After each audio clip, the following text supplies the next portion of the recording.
సింగపూర్లోని ఆసుపత్రిలో పవన్ చిన్న కుమారుడు మార్క్ శంకర్ కు చికిత్స కొనసాగుతోంది. మరింత సమాచారం మా ప్రతినిధి శ్రీనివాస్ మోహన్ అడిగి తెలుసుకుందాం. శ్రీనివాస్ మోహన్, మార్క్ శంకర్ ఆరోగ్య పరిస్థితి ఎలా ఉంది?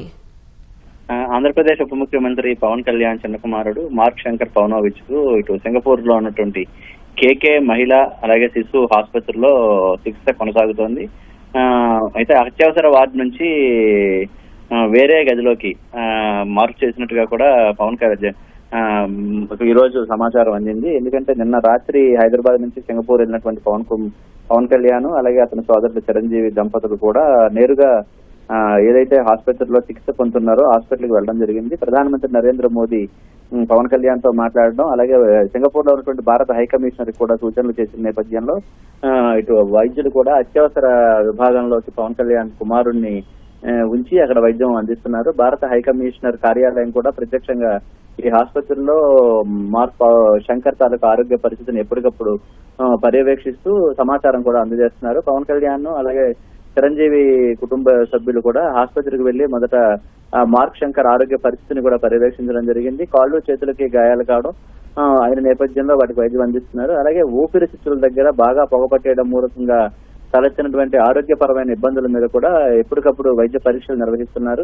ఈ రోజు భారత కాలమాన ప్రకారం ఇవాళ ఉదయం అత్యవసర వార్డు నుంచి వేరే గదిలోకి మార్క్ శంకర్ ని తరలించడం జరిగింది. మరో 3 రోజుల పాటు వైద్యుల పర్యవేక్షణలోనే పరీక్షలు చేయాల్సి ఉంటుందని చెప్పి ఆసుపత్రి వైద్యులు తెలియజేయడం జరిగింది. అక్కడ వైద్య పరీక్షలు అలాగే అక్కడ వైద్య సేవలు అన్ని సంతృప్తికరంగానే ఉన్నాయని చెప్పి జనసేన నాయకులు కూడా పేర్కొంటున్నారు. పవన్ కళ్యాణ్ కూడా అక్కడ అందుతున్నటువంటి వైద్య సేవలపై సంతృప్తి వ్యక్తం చేశారని అలాగే కుటుంబ సభ్యులతో కూడా మాట్లాడడం జరిగిందని కూడా జనసేన నాయకుల ద్వారా మనకు సమాచారం అందుతోంది. అలాగే పవన్ కళ్యాణ్ కూడా తన భార్యతో మాట్లాడారు. అలాగే కుమారుడిని శంకర్ ని కూడా ప్రత్యక్షంగా చూసిన తర్వాత జరిగిన గాయాలపై కూడా అక్కడ డాక్టర్లతో కూడా మాట్లాడడం జరిగింది. మరో 3 రోజుల పాటు వైద్య పరీక్షలు నిర్వహించిన అనంతరం సాధారణ స్థితికి ఇప్పుడైతే ఎలాంటి ఇబ్బందికరమైన పరిస్థితులు లేవు, సాధారణ స్థితికి వచ్చే అవకాశం ఉందని కూడా వైద్యులు పవన్ కళ్యాణ్ సూచించడం జరిగింది. ఆ తర్వాత పరిస్థితిని మొత్తం అంతా కుదురుపడిన తర్వాత అవసరం అనుకుంటే సింగపూర్ నుంచి హైదరాబాద్ తీసుకొచ్చే ఆలోచనలో కూడా కుటుంబ సభ్యులు ఉన్నట్టుగా జనసేన వర్గాల ద్వారా తెలుస్తోంది. ప్రస్తుతానికైతే సింగపూర్ లో ఉన్నటువంటి కేకే మదర్ అండ్ చిల్డ్రన్స్ హాస్పిటల్లో అత్యవసర విభాగం నుంచి వేరే గదిలోకి మార్చిన పూర్తి స్థాయిలో నిపుణులైన వైద్యుల పర్యవేక్షణలోనే శంకర్ తాలూకా వైద్య సేవలు అయితే కొనసాగుతూనే ఉన్నాయి. ధన్యవాదాలు శ్రీనివాస్ మోహన్.